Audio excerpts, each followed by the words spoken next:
अब लड़ाई जो है वो प्रशांत किशोर वर्सेस भाजपा हो गई है।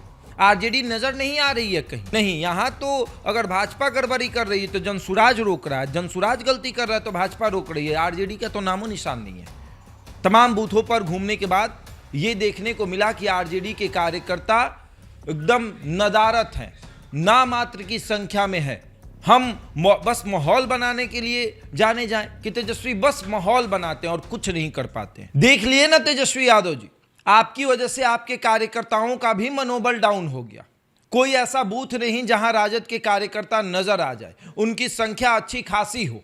आपके उम्मीदवार हर बूथ पर जा रही हैं और वो देखकर मायूस हो जा रही हैं कि उनको किसी भी बूथ पर उनके अपने लोग नजर नहीं आ रहे हैं। सभी बूथ पर दो ही पार्टी के कार्यकर्ता नजर आ रहे हैं, या तो वो भाजपा के हों या तो जनसुराज के हों।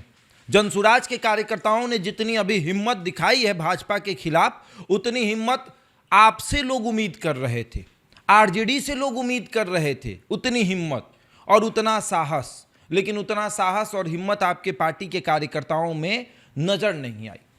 तमाम बूथों पर घूमने के बाद यह देखने को मिला कि आरजेडी के कार्यकर्ता एकदम नदारत हैं, नामात्र की संख्या में है हर बूथ पर।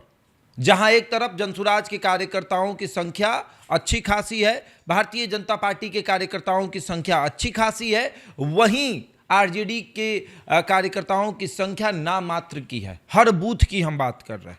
बांकीपुर विधानसभा में जो उपचुनाव हो रहा है और वहां जो सभी बूथ बनकर तैयार हुए हैं जिस पर वोटिंग हो रही है, उस पर आरजेडी के कार्यकर्ताओं की संख्या नहीं है। और ये सिर्फ और सिर्फ एक ही इंसान की वजह से हुआ है, जिसका नाम है तेजस्वी यादव। तेजस्वी यादव ने जिस तरीके से देश को छोड़ा था, बिहार तो छोड़ दिए, वो देश छोड़कर चले गए थे।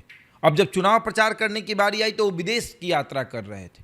2 दिन में आकर वो सोचे कि माहौल बना देंगे। 2 दिन के माहौल से कुछ नहीं होगा, आपको लगना पड़ता है, भिड़ना पड़ता है। प्रशांत किशोर क्या कर रहे थे? लगे हुए थे। भाजपा क्या कर रही थी? भिड़ी हुई थी। पूरा एकदम दोनों तरफ से चल रहा था। अब लड़ाई जो है वो प्रशांत किशोर वर्सेस भाजपा हो गई है।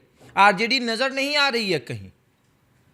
क्या यही तेजस्वी यादव सोच रहे थे कि लड़ाई प्रशांत किशोर वर्सेस भाजपा हो जाए? हम बस माहौल बनाने के लिए जाने जाएं कि तेजस्वी बस माहौल बनाते हैं और कुछ नहीं कर पाते हैं। वो माहौल बस 2 दिन रहता है, उसके बाद हवा में उड़ जाता है। बूथ पर अगर आपके पार्टी के लोग नहीं होंगे तो उनको क्या पता चलेगा कि कहाँ क्या हो रही है, कहाँ कोई बूथ छाप रहा है, या कहाँ जो है वो लोग जबरन कार्यकर्ताओं को पकड़ के या जबरन लोगों को पकड़ के किसी को वोट दिलवा रहे हैं। अब मान लीजिए किसी बूथ पर जनसुराज कुछ गलत कर रहा हो, तो आपके कार्यकर्ता रहेंगे तब ना फोन करेंगे पुलिस को या अधिकारी को या चुनाव आयोग को, या भाजपा ही कुछ गड़बड़ कर रही है तो आपके कार्यकर्ता होंगे तब ना फोन करेंगे। नहीं, यहां तो अगर भाजपा गड़बड़ी कर रही है तो जनसुराज रोक रहा है, जनसुराज गलती कर रहा है तो भाजपा रोक रही है। आरजेडी का तो नामो निशान नहीं है। आरजेडी के उम्मीदवार अकेले बेचारी घूम रही हैं, बूथ पर बूथ जा रही हैं, कह रही हैं कि देखिए ना भाजपा वाले क्या कर रहे हैं। जो बैच पहने हुए हैं, जो पट्टी पहने, उस पर कमल का निशान है और वो लोगों को इशारा करके बता रहे हैं कि भाजपा को वोट दीजिए। यही काम कार्यकर्ता करते अगर रहते तो, कि देखिए साहब यहां पर बूथ पर गड़बड़ी हो रही है। और ये काम कभी लालू प्रसाद यादव किया करते थे। पूरे बिहार में चुनाव हो रहा है तो सभी बूथों पर उनके कार्यकर्ता होते थे, आरजेडी के कार्यकर्ता होते। लेकिन अब तेजस्वी यादव को जैसे कोई मतलब नहीं है। वो उपचुनाव है, हार जीत से कोई, उपचुनाव है, हार जीत से बहुत अंतर है। भाजपा को भले ही कुछ ना हो, लेकिन आपकी 1 सीट बढ़ जाती, 25 से आप 26 पे हो जाते।